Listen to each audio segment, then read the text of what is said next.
Hello guys, good morning. আজকে বাজকুলে একটা shoot ছিল, তাই সকাল সকাল উঠে স্টেশনে চলে যাচ্ছিলাম।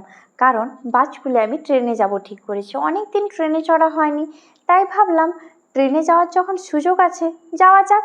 দিয়ে পৌঁছে টিকিট কেটে নিলাম ঝটপট। ও মা, গিয়ে দেখি আজকে বাজকুলের যে কলেজ আছে সেখানে নাকি পরীক্ষা আছে, তাই জন্য অনেক ভিড়। আমি ভাবছিলাম হয়তো একা একা যাব। ট্রেনে উঠে পড়লাম, ট্রেন আসতে দিয়ে যাচ্ছি ধীরে ধীরে। ট্রেনে গেলে না মনে হয় না। দিয়ে পৌঁছে গেছি আমি।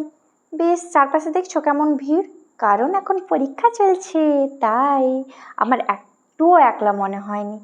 দিয়ে সেখান থেকে মেকআপ আর্টিস্টের হাজব্যান্ড আনতে এসেছিলো, তাই তার বাড়িতে সোজা চলে গেলাম। যেতেই আমাকে এক গ্লাস মাজা দিয়ে দিয়েছিল। তারপরে আমাকে ব্রেকফাস্টে দিয়েছিল চিকেন প্যাটিস, মিষ্টি আর একটু টমেটো সস।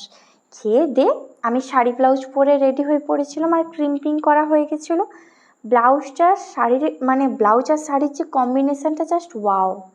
আমি তো ওই রকমভাবেই কিছু রিলস বানিয়ে নিয়েছি। তারপর বানাতে বানাতে হঠাৎ মেকআপ আর্টিস্ট দিদিভাই চলে এলো।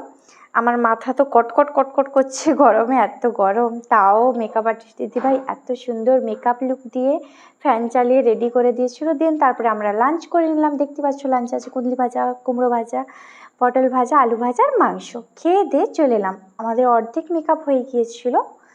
দেন তারপরে খেয়ে এসে বলছি আমি, আইল্যাশ লাগাবে না দিদিভাই? দিয়ে পুরো রেডি করে দিল। তারপরে ফটোগ্রাফার আর সিনেমাটোগ্রাফার চলে এলো।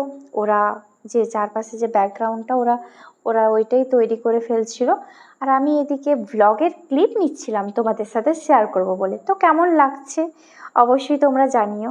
শ্যুট শেষ হয়ে গেছে, আমি চেঞ্জ করে নিয়েছি। কেমন লাগছে এরকম? দেন সব কিছু ধুয়ে টুয়ে ব্যাস চলে এলাম। আমার তো মনে হচ্ছিলো চোখে খচর খচর করছে, কারণ আইল্যাশে যে চিট হয় না, ওই চিটটা লেগেছিল। ও হ্যাঁ, তারপরে আরেকটা কথা, আমার শ্যুট শেষে আমি আবার প্যাটিস খেয়েছি। আমাকে মেকআপ আর্টিস্ট দিদিভাই আবার প্যাটিস খাইয়েছিল, চিকেন প্যাটিস। আমি প্রচুর পেটুক, তাই খাবারগুলো আমার কাছে অনেক ম্যাটার করে, তোমরা তো জানোই। তো এই লুকটা তোমরা অবশ্যই দেখেছো, সবাই কমেন্টে জানাবে কেমন লাগছিল আমাকে। তো ধীরে ধীরে আমি বাস স্ট্যান্ডে চলে এসেছিলাম। বাস ধরে বাসে উঠে কাঁথিতে নেমে পড়লাম। বাড়িতে ঢুকে আমি খুবই ক্লান্ত হয়ে পড়ছিলাম।